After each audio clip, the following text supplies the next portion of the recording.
Buenas tardes. En la clase de hoy vamos a continuar con delitos sexuales. Como ustedes bien saben, la última vez que estuvimos hablando, en la clase anterior, estuvimos refiriéndonos exclusivamente al artículo 119, vimos el primer párrafo que contempla el abuso sexual simple, vimos el segundo párrafo que es el abuso sexual gravemente ultrajante y hoy nos vamos a referir a este tercer párrafo. Este tercer párrafo que contempla el abuso sexual con acceso carnal. Si ustedes observan la filmina está dividida en dos partes, pero no es una cuestión, digamos, casual, sino que es profeso realizado, porque vamos a ver que la primera parte refiere al abuso sexual con acceso carnal tradicional, el clásico, el que siempre se utilizó en el derecho, y que refiere a cuando mediando las circunstancias del primer párrafo, hubiere acceso carnal por vía anal, vaginal u oral.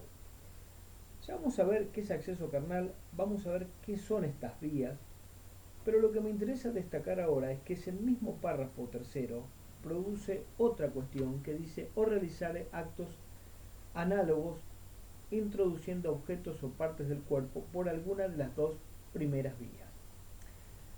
¿Qué significa esto?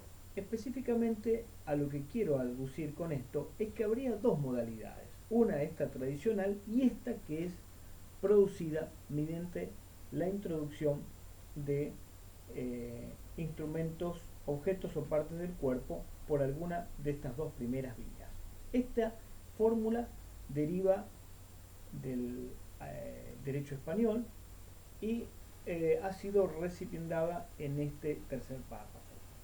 Pero, como les dejé entrever hace un momento, vamos a ver que este abuso sexual con acceso carnal, tanto en la forma tradicional como en esta forma análoga, requiere de una estructura básica, que es la esencia de las circunstancias del primer párrafo, quiere decir que cuando medie violencia, amenaza, abuso coactivo o intimidatorio de una relación de dependencia, de autoridad o de poder, o aprovechándose de que la víctima por cualquier causa no haya podido consentir libremente la acción. Esa estructura la necesito más el acceso carnal para poder decir que en derecho penal tengo un abuso sexual con acceso carnal.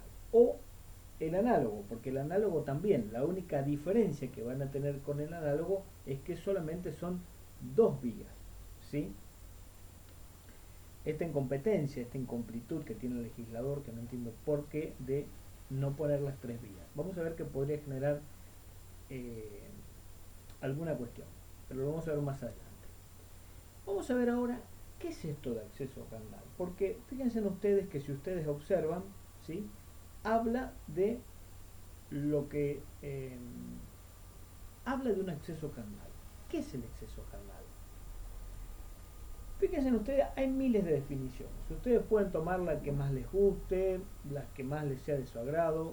Fíjense, estos son tratadistas clásicos del derecho penal. Y fíjense en esta opinión de Eusebio Gómez. Dice, la materialidad del delito de violación consiste en el acceso carnal con persona de uno u otro sexo contra la voluntad expresa o presunta de una víctima mediante el uso de violencia. Si bien es una definición de estilo clásica, fíjense en que hace un poco de agua cuando uno habla de los, digamos, eh, de los medios comisivos fundamentalmente, que son muchos más que los que están ahí mencionados, ¿no? Porque ahí habla de la voluntad expresa o presunta o del uso de violencia, o sea, nosotros tendríamos muchos más medios contemplados, como el abuso coactivo o intimidatorio de una relación de dependencia, de autoridad o de poder. Eso no estaría contemplado en esta definición. Ricardo Núñez dice, el acceso carnal es la introducción, aunque imperfecta, del órgano sexual masculino en el cuerpo de la víctima, ¿sí?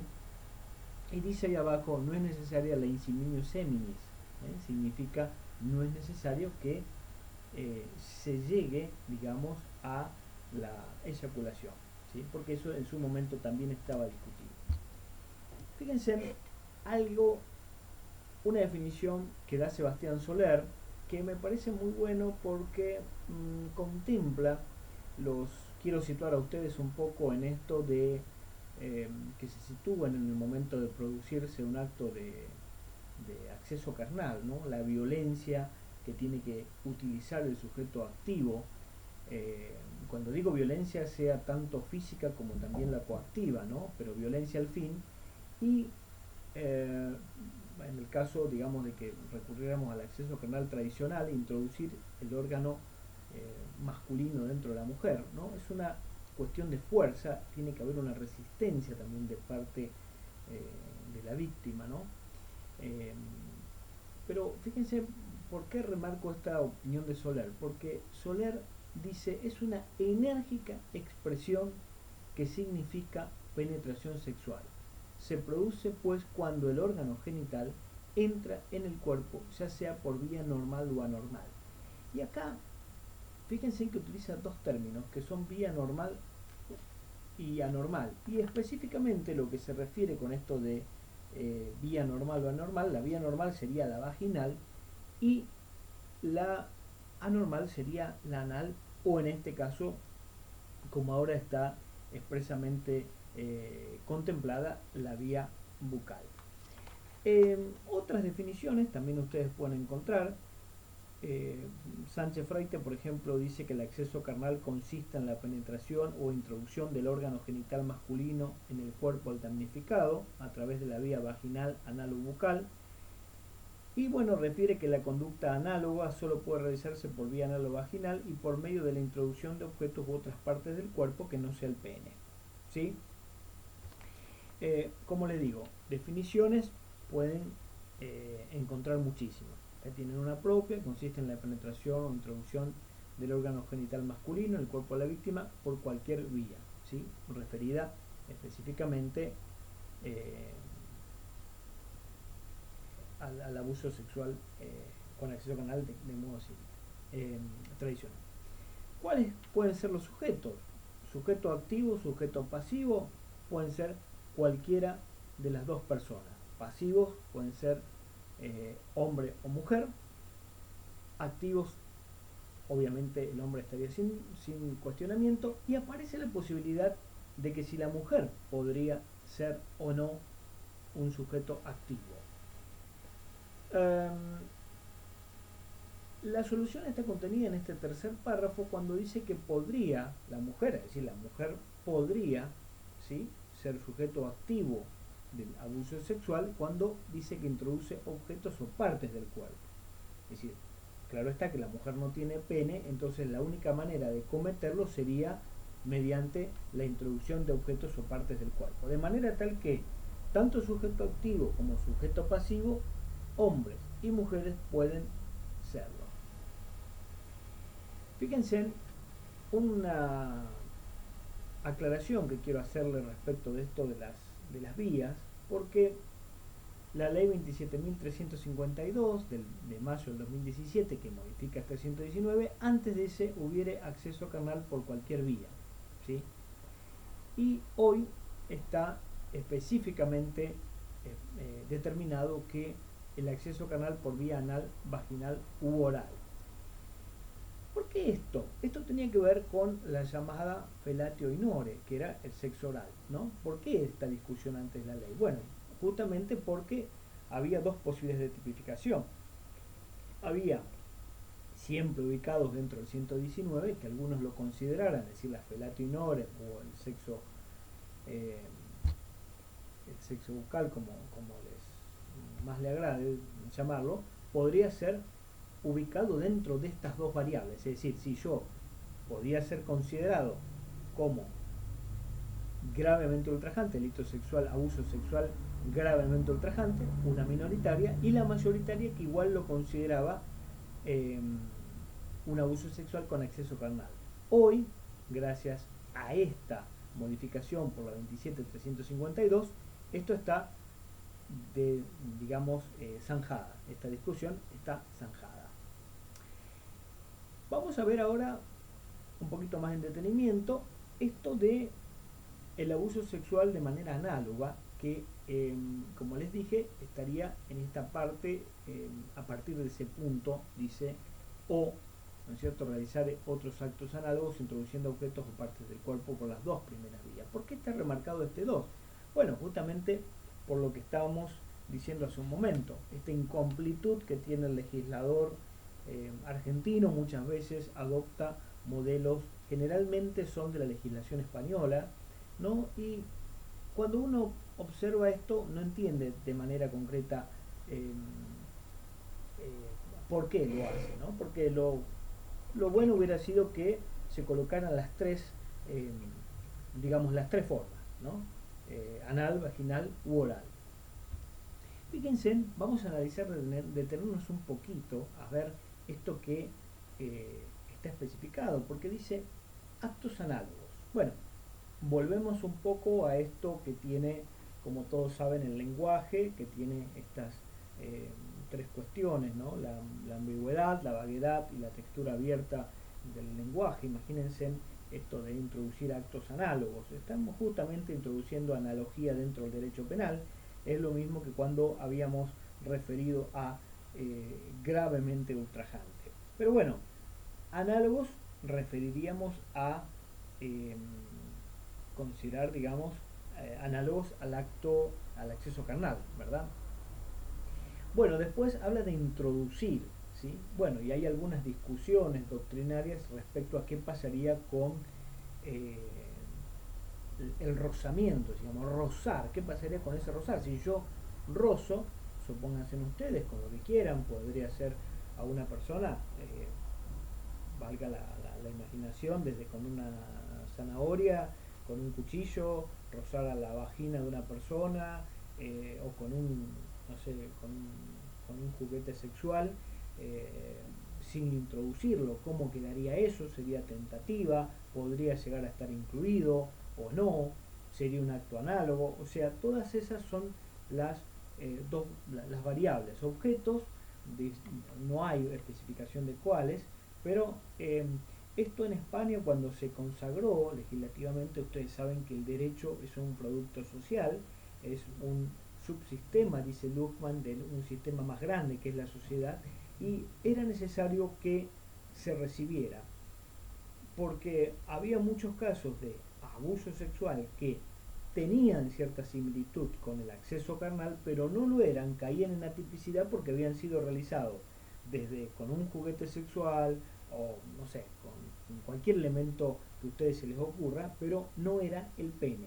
Entonces, esto generaba una discusión si era o no un abuso sexual. Y bueno, como les dije, este tema de las vías no se entiende por qué el legislador hace estas dos vías, la anal y la vaginal, y no la oral. Vamos a ver ahora, y esto, una nueva figura que está siendo incorporada en Europa, y es el Stehling, que es una peligrosa nueva forma de agresión sexual. Y ustedes me pueden decir, bueno, esto, ¿qué es stealthing? Stealthing claramente es un término inglés que significa en sigilo o secretamente y que se usa para describir la moda, dice, entre algunos hombres de quitarse el condón durante la copulación a pesar de haber acordado con su pareja usarlo. Esto viene a partir de un fallo que hubo en el derecho suizo específicamente, que dos personas se habían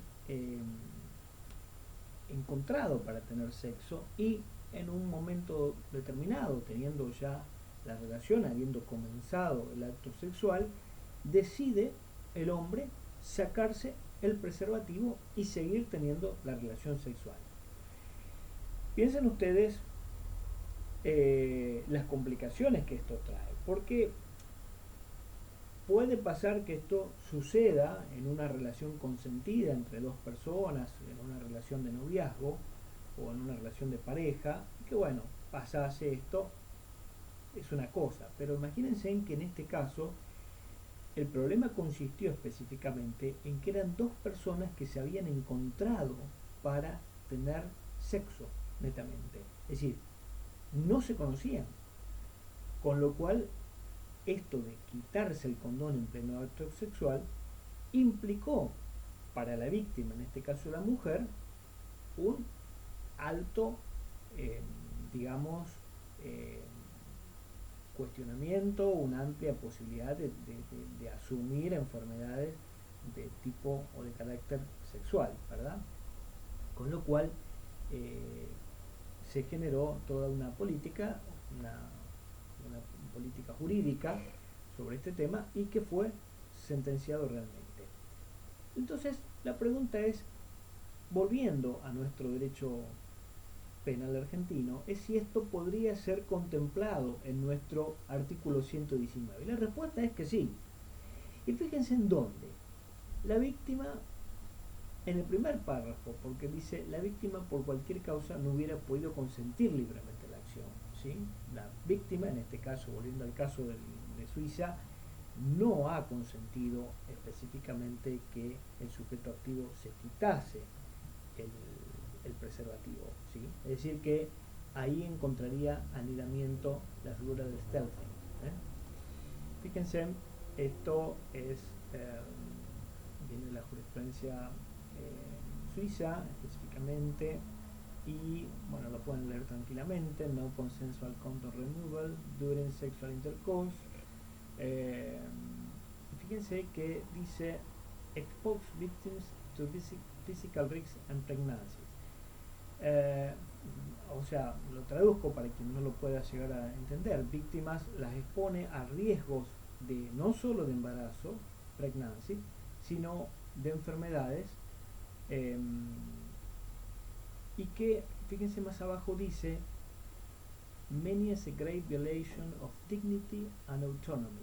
Significa que habría una violación claramente a la dignidad y a la autonomía. Volvemos nuevamente con esto que habíamos hablado en primer